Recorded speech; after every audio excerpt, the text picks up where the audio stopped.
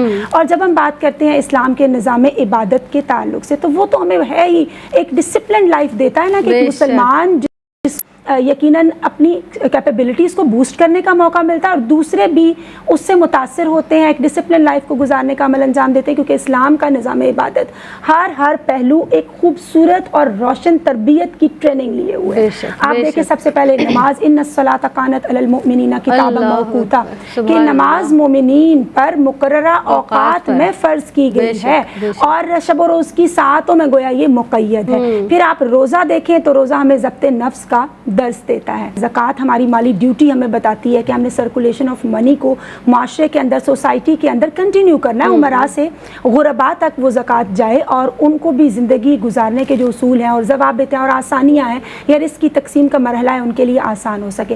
پھر آپ دیکھیں کہ حج کے موقع پر جو بہت بڑا عالمگیر اجتماع نظر آتا ہے کہ ایک ہی صف میں کھڑے ہو گئے محمود و ایاز، نہ کوئی بندہ رہا نہ کوئی بندہ نواز۔ پھر اب ہم نماز کی اسپیشلی بات کرتے ہیں، 5 times a day اللہ رب العزت ہمیں اپنی طرف بلا رہا ہے کہ اذان ہو تو ہم نے تمام اپنی دنیاوی مصروفیات کو ترک کر کے اللہ کے حضور جھک جانا ہے، اور جب جھکیں گے تو یقیناً اللہ تعالیٰ تمام مخلوق کی محتاجگی سے ہمیں بچا لے گا۔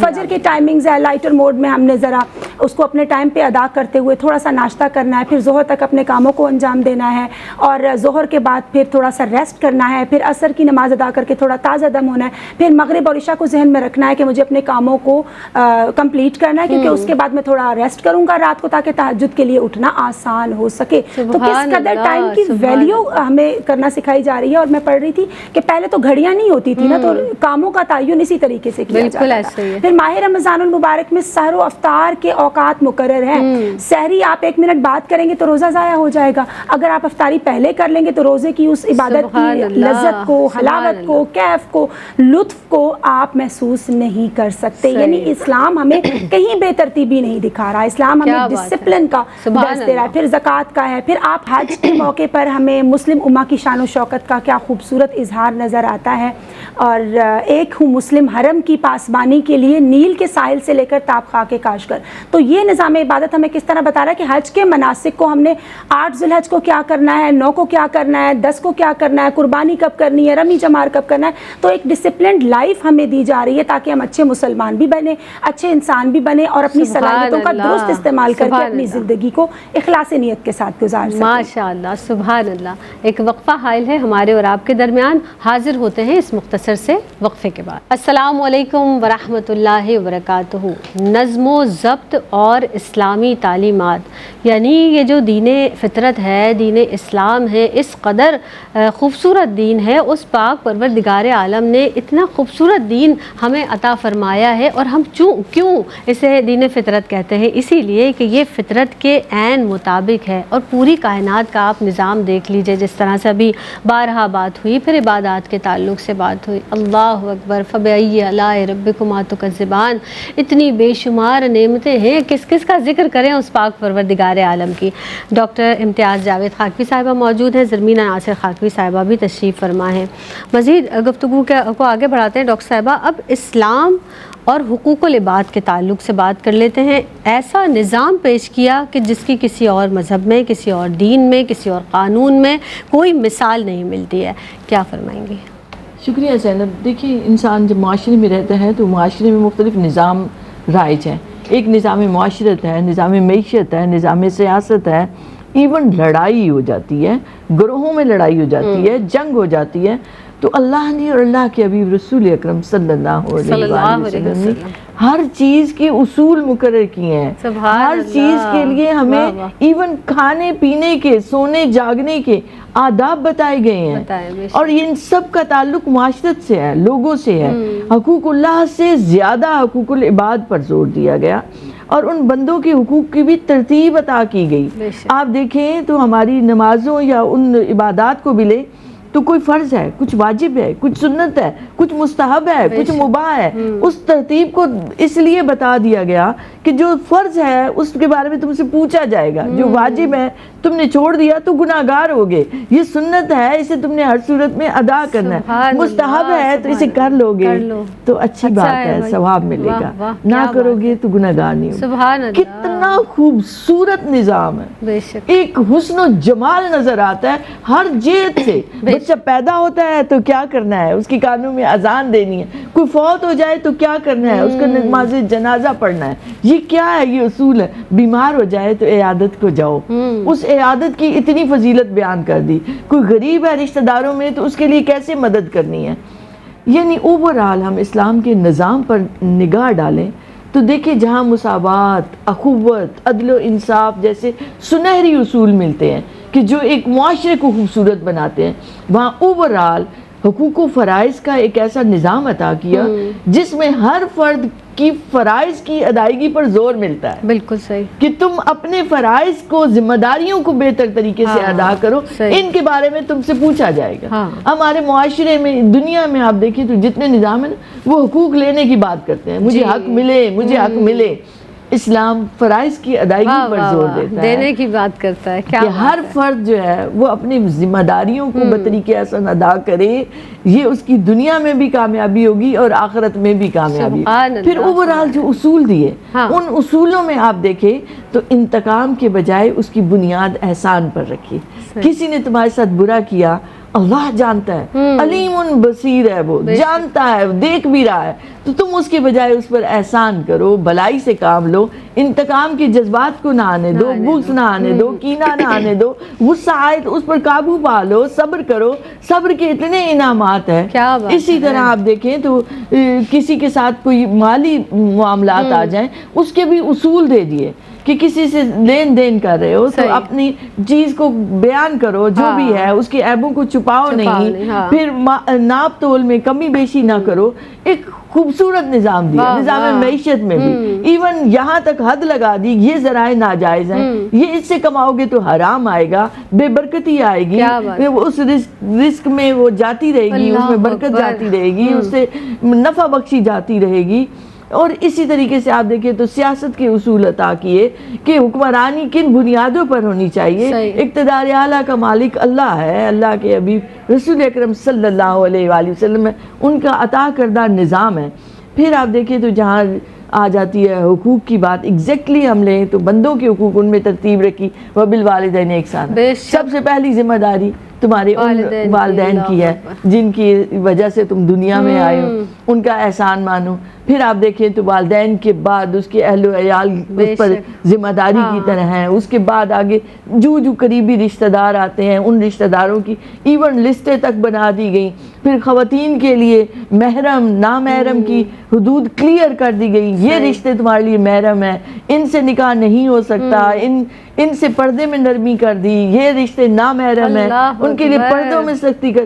ہر جگہ آپ کو، ہر جہت سے آپ کو ایک ڈسپلن، ایک خوبصورتی نظر آئے گی. ایون غیر مسلموں کے حقوق، کوئی تمہارے ہمسائے میں کوئی نان مسلم رہتا ہے تو اس کا کیا حق ہے، اس کو بھی تکلیف نہیں پہنچانی، اس کی بھی جان اور مال کا تحفظ اسلامی ریاست کی ذمہ داری ہے. اس کو بھی وہی حق حاصل ہے جیسے ایک مسلمان کو حاصل ہے. پھر آپ دیکھیں تو جانوروں کی حقوق رکھ دیے، ان کو بھوکا پیاسا نہ رکھو، ان پر ان کی استطاعت سے زیادہ بوجھ نہ ڈالو.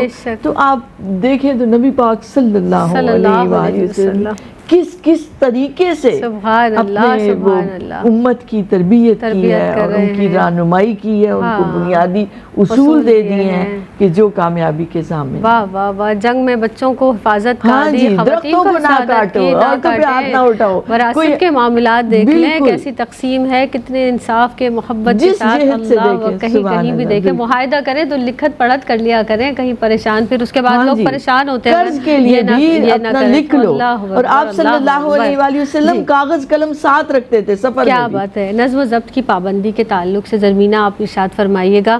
اب بات ہوتی ہے ہم جب بھی کوئی کام اڈاپٹ اس لیے کرتے ہیں ہمیں اس میں فائدہ نظر آئے, اس کے ہم پر بہترین اثرات ہوں, تو فوائد اور اثرات کے بارے میں بات کیجیے گا. اس کے بے پناہ فوائد و اثرات ہیں اور اچھے اثرات ہیں, اچھے نتائج ہمیں دیکھنے کو ملتے ہیں. جیسے کہ بات ہو رہی ہے نبی کریم صلی اللہ علیہ وآلہ وسلم نے جو ہمیں سیاسی معاشی طور سے جو ہمیں ویلیوز بتائی ہیں, اخلاقی اقدار بتائے, تو تجارت کے اصول بھی تو بتائے گئے. تو ایک نان مسلم ہے, اس نے اپنی کتاب کے اندر لکھا کہ جب میں نے آپ صلی اللہ علیہ وآلہ وسلم کی تجارت کے اصولوں کو اپنایا, یعنی سچ بولنے کا اور آنیسٹی کا آغاز کیا, تو مجھے اس میں نفع ہوا. اس کو اس نے نان مسلم نے اپنی تصنیف اپنی بک کے اندر تحریر کیا ہے. اچھا, نظم و ضبط کے فوائد و اثرات بے پناہ ہے. سب سے پہلے تو انسان ٹائم کو ویلیو کرنا, مینیج کرنا سیکھ جاتا ہے. اور ٹائم از منی, یعنی obviously ٹائم ہمارے لیے قیمتی ہے, ہم اس کو جتنا قیمتی بنا سکتے ہیں. ہمارے سامنے والا خلیل جبران کا قول ہے کہ مجھے ڈر لگتا ہے اس وقت سے کہ جب وقت میرے سامنے آ کر کہے گا کہ تم نے مجھے ضائع کیا, آج میں نے تمہیں ضائع کیا. تو ڈیفینیٹلی جو شخص وقت کا پابند ہوتا ہے, پنکچویلٹی سیکھتا ہے, اس کے رشتے بھی اس سے خوش ہوتے ہیں, اس کو دنیاوی طور پر بھی منفعت اور فوائد حاصل ہوتے ہیں. طالب علم اپنا سارا ایگزامینیشن کا ساری تیاری پہلے سے کر کے رکھتا ہے. ایک تو اس کے اوپر اس ٹائم برڈن نہیں ہوتا, اچھے مارکس بھی آبٹین کر سکتا ہے. پھر ڈاکٹر پیشنٹ کو ٹائم پہ اٹینڈ کرتا ہے تو دیکھیے کہ اللہ تعالیٰ اس کو پھر صحت و تندرستی عطا کرتا ہے اس پیشنٹ کو, اور اس کی جان بھی بچ جاتی ہے. اور ایک یہ بھی اس کا ہے کہ آپ دیکھیں وہ شخص آنیسٹ ہوتا ہے نا, اور وعدوں کی پابندی کا خیال کرنے والا ہوتا ہے.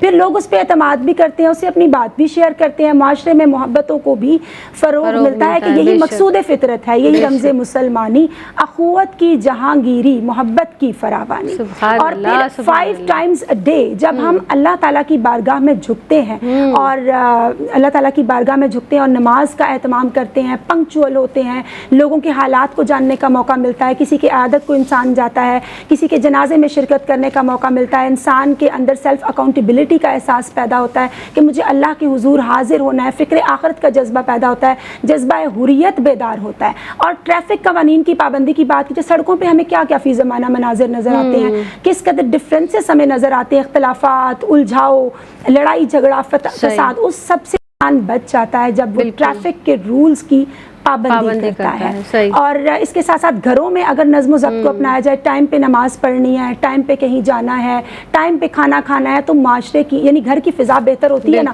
تو فرد سے افراد اور افراد سے معاشرے کی تشکیل کا سامان ہوتا ہے, تو ہر چیز اچھی ہوتی چلی جاتی ہے. پھر آپ یہ دیکھیں کہ حضرت عائشہ صدیقہ رضی اللہ تعالیٰ عنہ کے ایک فرمان کا مفہوم ہے کہ بہت ساری مصیبتوں میں سے ایک یہ بھی ہے کہ انسان وقت کو ضائع کر دے. پھر آپ دیکھیں نا ایک شخص کی نیک نامی میں کس قدر اضافہ ہوتا ہے, رسپیکٹ میں.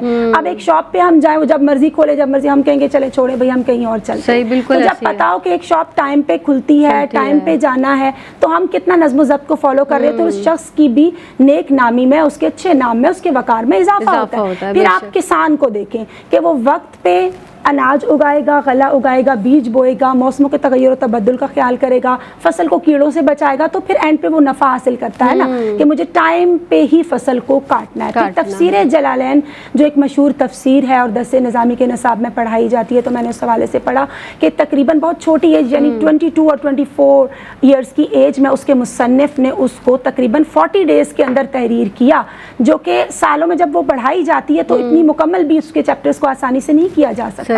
تو یہ ہے وقت کا درست استعمال, یعنی اپنی غلطیوں اور کوتاہیوں سے سیکھنا بھی چاہیے, اور بے مقصد اور لو کاموں میں اپنے ٹائم کو ویسٹ نہیں کرنا چاہیے. دوسروں کی جانب خدارہ پوائنٹ آؤٹ ہم انہیں کرنا چھوڑ دینا, تو زندگی میں بڑا ایک ڈسپلن, بڑی اچھی روٹین ہو جاتی ہے نا, کہ انسان اپنی شخصیت کے کنسٹرکٹیو پہلوؤں کو, بہترین پہلوؤں کو اور کیپیبلٹیز کو مزید بوسٹ کر دیتا ہے. اور پھر آپ یہ دیکھیں کہ جو وقت کو ضائع کرتا ہے, ہم نے پڑھا کہ وقت بھی اس کو ضائع کر دیتا ہے, جو وقت کی قدر نہیں کرتا وقت بھی اس کی قدر نہیں کرتا.